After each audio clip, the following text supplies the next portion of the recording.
sebelum kita memulai pembelajaran hari ini, ya, pertama-tama kita absensi dulu. Ada yang termasuk hari ini? Semua masuk? Semua, Pak. Jadi hari ini tuh ya merupakan pembelajaran pertama dari materi pertama kita pada mata pelajaran coding kecerdasan artifisial. Materinya itu yaitu literasi algoritma dan konten digital. Nah, dari judulnya ini nanti yang saya mempelajari adalah dua subbab. Yang pertama kalian belajar terkait dengan literasi algoritma dan bagaimana kalian menyusun jalan keluar dari sebuah masalah. Yang kedua kalian akan main konten, ya, seperti buat video di TikTok, ya, YouTube, Instagram dan lain sebagainya. Ya. Tapi pertemuan pertama kali ini kita bahas terkait dengan literasi algoritma saja. Dalam literasi algoritma, ya, yang pertama dipelajari yaitu berpikir komputasional. Apa sih itu computational thinking atau berpikir komputasional? Sebenarnya computational thinking itu adalah merupakan bagaimana cara kita berpikir untuk menyelesaikan masalah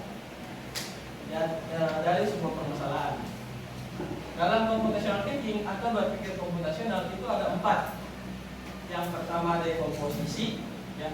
Yang kedua itu pengenalan pola, yang ketiga abstraksi, yang keempat itu algoritma. Nah, jadi ini yang tadi saya bilang 4 konsep atau 4 cornerstone dari computational thinking. Yang pertama itu ada dekomposisi. Dekomposisi itu gampangnya tuh kayak kalau ada masalah besar, ya, kalian jangan langsung selesai masalah tersebut, tapi pilah kecil-kecil, ya. Pilah menjadi sub-sub kecil masalah dan selesaikan dari sub-sub kecil masalah tersebut sehingga masalah yang besar tadi, yang kompleks tadi bakal selesai dengan sendirinya. Yang kedua, ada yang namanya pengenalan pola. Nah, kalau pengenalan pola ini biasanya kita menyelesaikan masalah berdasarkan pola yang ada. Biasanya tuh kalau dilihat nih kayak kalian pergi belanja, ada polanya belanja ikan sebelah sini, belanja sayur sebelah sini, dan sebagainya. Yang ketiga itu abstraksi.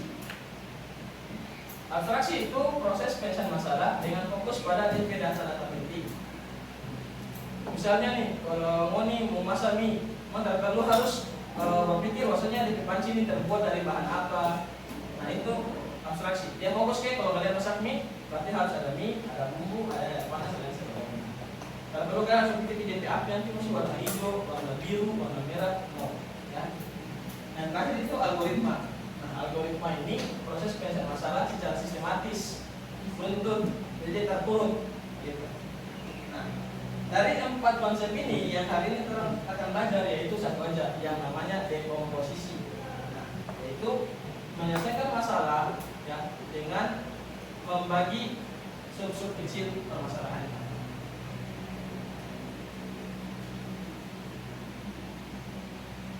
Jadi kalau kita bahas dekomposisi, ya, di kehidupan kita sehari-hari udah banyak, udah ada. Bahkan kalian juga sering menggunakan teknik ini dalam membereskan kalian permasalahan.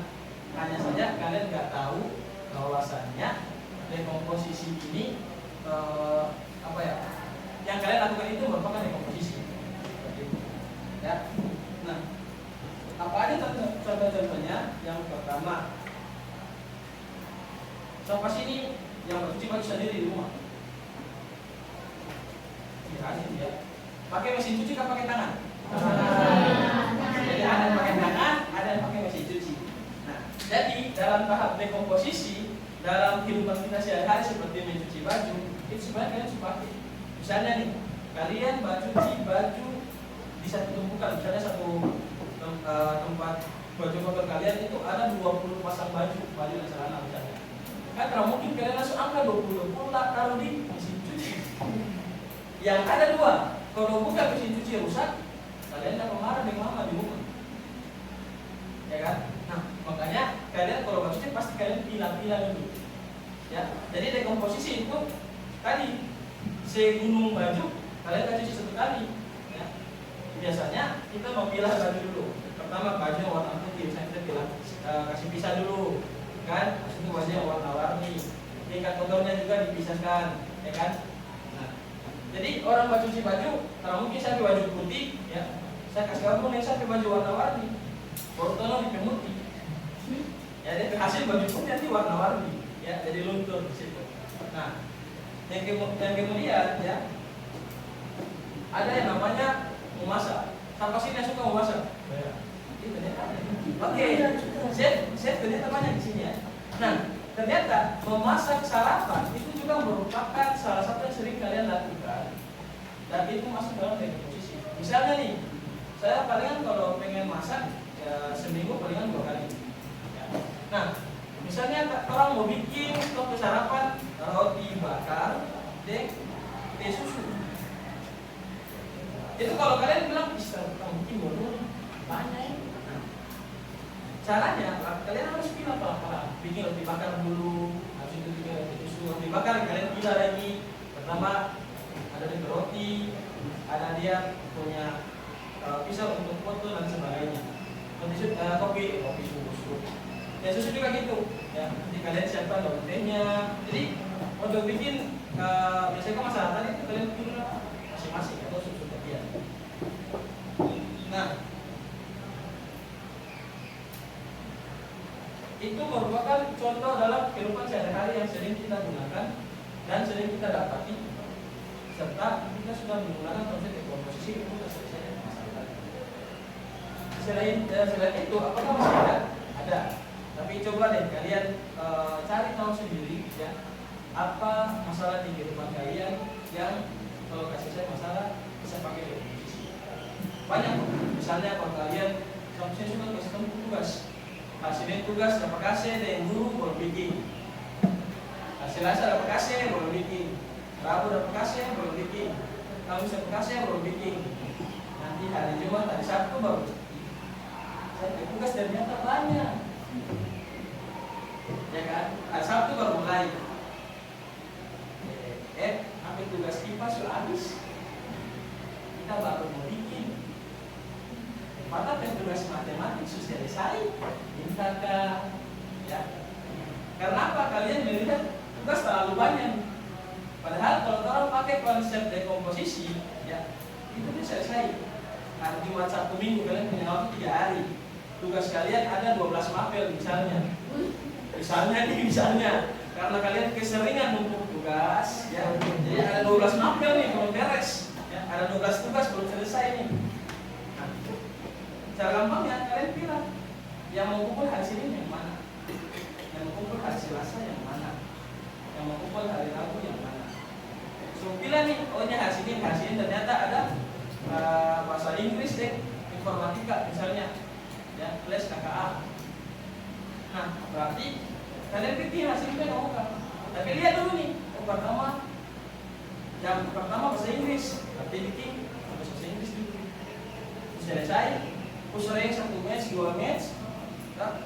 Main Roblox sedikit, scroll TikTok 1 hari, baru lanjut tugas berikutnya.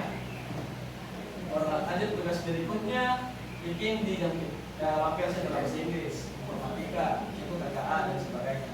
Ya, jadi itu nama teknik dekomposisi. Nah, setelah kalian belajar ini, saya punya sebuah permainan, ya.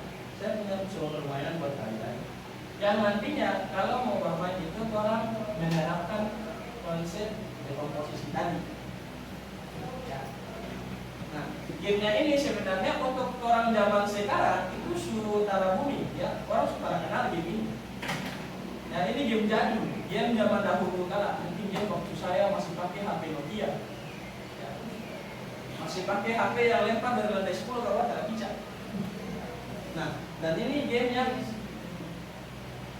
puzzle angka kayak gini. Nah, jadi game ini ya sebenarnya dia tuh ada 9 kotak, ya. Dia ada 9 baris, dia ada 9 kolom. Dan dia penjawaban itu terdiri dari angka 1 sampai 9. Ya, 1, 2, 3, 4, 5 yang diacak. Nah, yang diacak.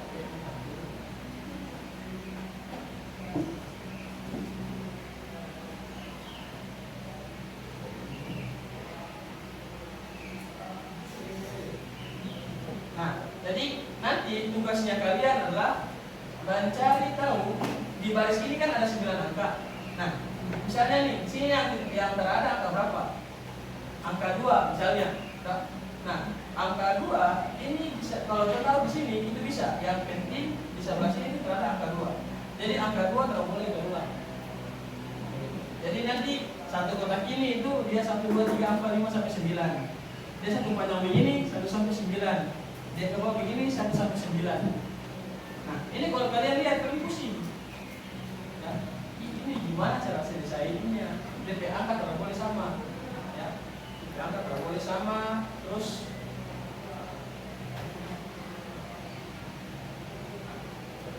Terus kayak dia bagian sini nih, satu kotak ini tidak boleh DP angka kayak sini sudah 2, sini lagi ada 2, tidak boleh. Jadi satu baris begini angka harus beda semua. Ya, DP angka harus beda semua. Nah, jadi satu baris begini juga DP angka juga tidak boleh ada berulang. Kayak sini sudah ada 6 nih. Nah, di sini terada angka 6. Misalnya kalau 6 di sini tidak boleh karena 6 itu ada di sini. Nah, caranya ya itu kalian nanti pilih ya bagi untuk mempermudah kalian bekerja. Caranya pertama orang lihat konsep lubang yang paling sedikit. Ya. Misalnya di sini ada 1, 2, 3. Ya. Nah, ini kan 1, 2, 3, 4, 5, 6 banyak kan? Nah, kita cari yang DP lubang paling sedikit. Ya.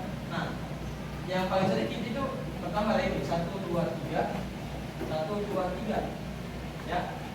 Ada 2 bagian nih, ada 2 baris yang kalian bisa isi. Nah, tinggal kalian lihat. Di sini sudah angka 1, 3, 4, 6, 8, 9. Yang enggak ada angka berapa? Angka 2, terus angka 5, terus angka 7. Nah, nanti kita bakal taruh di sini yang dia angka dalam mahkota toki yang dia baris-baris di sini. Dia baris dan dia satu kotak di sini. Nah, misalnya nih di sini kosong. Tadi nggak ada angka 5 kan? Saya kalau seandainya saya taruh angka 5 di sini, ya, ini tidak boleh. Kenapa? Karena satu kotak ini sudah ada angka 5 di sini dan satu baris ini sudah ada angka 5. Jadi angka 5 tidak boleh ada di sini. Nah, jadi metrik bermain begitu. Jadi caranya satu yang tak ada 2, ini juga tak ada, sini juga ada 2. Jadi 2 di sini, ya. 1, 2, 3, 4, 5 tidak mungkin di sini, berarti 5 di sini. 6, 7, 8, 9.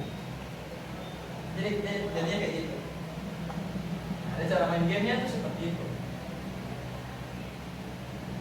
Nah, kemudian apa? Bikin lagi sama yang tadi. Ya. Misalnya ini, ya. 1 yang terada berapa? 1 sini ada berarti 2, 3, 4, 5, 6 sama 7. Nah, pertanyaannya angka 2 ada di mana? Angka 2 di sini kan di sini. Sini. Apa di sini? Oke. Stop. Sebenarnya bisa taruh dua-dua. Ya kan? Tapi kalian coba satu-satu. 1, 2, terus angka berapa? 3. 3 di sini bisa tidak? Tidak. Kenapa? 3 harus taruh di 4, 5, 6, 7. Dan cara main seperti itu. Ya. Setelah itu tinggal terang analisa lagi. Misalnya ini kurang 2 angka. Ya. 1, 2, 1, 2 belum ada. 3, 4, 5, 6, 7, 8, 9. Berarti angka berapa yang belum ada? 2 sama 7. Karena 7 sudah ada di bawah sini, berarti 7 ada di. Berarti di sini angka berapa? Nah, satu kotak ini sudah. Jadi nanti kotak ini, kotak ini, kotak ini, kotak ini, kotak ini dan sebagainya akan dikasih lihat juga. Cara mainnya sama. Nah, sekarang kira-kira siapa yang bisa bantu saya ya, untuk mengisi kotak-kotak ini yang bisa dia full? Ada tidak? Yang bisa sama tanda hadiah. Di bawah 9 Pak. Di bawah mana? 9 yang kotak kiri di atasnya. Boleh maju di depan kan?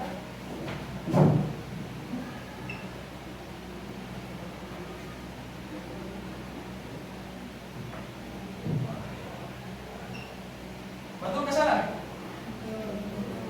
Oke, sekarang analisa dari jawaban ya.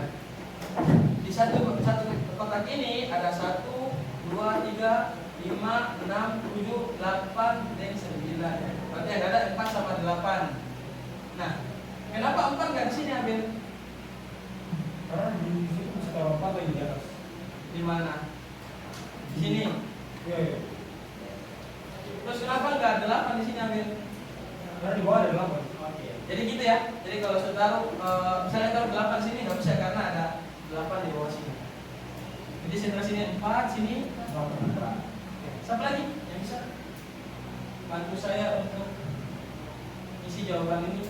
Satu orang lagi dari pihak perempuan, dan yang sudah kan dia dari bagian perempuan. Siapa yang bisa? Gampangnya ambil di sini. Ya ini udah clear ya. Jadi pilih pelan-pelan. Ya sekarang tinggal yang ini nih. Oke. Angka berapa di sini? 9. Sama bilang 9 tadi. Coba baca di depan. Di sini dua angka berapa yang belum terisi selain 9? 1. 1.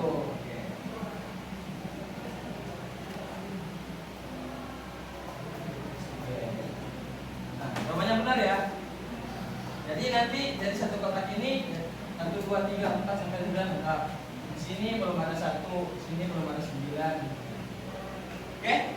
Nah, jadi kira-kira itu kalau kita selesaikan masalah pakai rekomposisi, nah kira-kira seperti ini. Untuk melihat jawaban kalian benar karena ada sebenarnya saya sudah buat di bawah. Nah, ya, ternyata jawabannya benar ya. 4, 8, 2, 7, 2, 5, 3, 7 benar semua ya. Oke, jadi dekomposisi itu kayak tadi, gampangnya. Jadi kalian selesaikan masalah, kalian lihat berdasarkan berapa besar masalah tersebut, kemudian bisa nggak dipilah kecil-kecil, ya. Bisa nggak dia dipilah kecil-kecil untuk nanti diselesaikan per sub-sub bagiannya. Kira-kira seperti itu. Nah, jadi untuk tahap dekomposisi materi kita kali ini sudah selesai, ya. Nanti minggu depan kita bakal lanjut lagi salah satu dari cornerstone setelah dekomposisi, yaitu namanya pengenalan pola. Nah, nanti juga ada bakal konsep bagaimana kalian membereskan masalah pakai pengenalan pola. Bahkan sampai nanti kalian juga bisa pakai untuk masih beres kalian punya tugas. Oke? Nah, sampai sini ada pertanyaan tentang dekomposisi? Tidak ada? Sudah paham semua apa pakai pokok? Kayaknya bahasa buku ini dia apa pengenalan pola lagi termasuk. Ya, jadi buku ini dia sebenarnya bisa pakai beberapa konsep. Yang pertama dekomposisi, yang bisa balik definisi. Kemudian kalau misalnya dia dari pola, ya, oh dari pola begini. Berarti nanti kalau misalnya saya ini pakai pola seperti ini. Oke. Jadi nanti minggu depan kita terangkan ini lagi. Ada yang nanti tambahin. Maka nanti orang di bab berikutnya itu orang akan main yang namanya KA generatif. Apa itu? Itu bagaimana kalian menggunakan AI. Jadi yang suka baca cerita deh AI, ya materi minggu depan itu dia akan fokus ke bagaimana orang baca cerita di AI. Tapi AI yang pintar, bukan AI yang sesat, ya. Karena sebagian dari kalian pasti kalau pakai AI pasti dapat jawaban yang salah, ya kan? Nanti kita bahas itu di materi-materi seperti ini. Oke, kalau sudah ada pertanyaan lagi, ya. Terima kasih banyak atas waktunya, ya. Hari ini saya pengen berbagi bahwasanya carilah ilmu lebih banyak hingga menyaingi kecerdasan buatan, ya. Jangan pakai AI untuk membantu untuk misalnya kalian masalah, tapi AI itu hanya sebagai referensi. Oke, jadi silakan kalian belajar sepintar mungkin, sebanyak-banyaknya sampai kalian tidak perlu lagi pakai AI. Maka kalau ada yang jawab kalian sudah tahu. Oke, itu sekian untuk kali ini. Kurang lebihnya saya mohon maaf. Wabillahi taufiq wal hidayah.